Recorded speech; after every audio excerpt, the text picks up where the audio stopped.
Hi everyone, welcome back to our channel. In today's video, I'm going to show you how to compare on the Yahoo Finance app. If you don't know how to compare the stocks of the companies, then this tutorial is for you. So let's dive right in.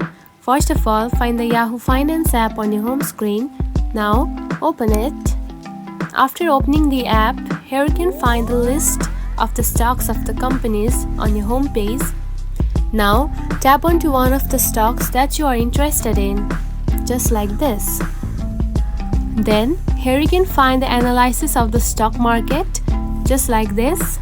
Now tap onto one of the given time, just like this.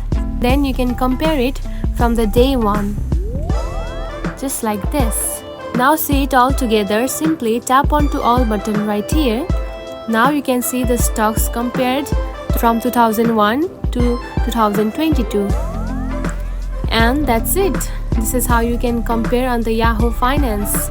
It is a very simple process, right? If you found this video helpful, don't forget to like and subscribe for more tips. Thanks for watching.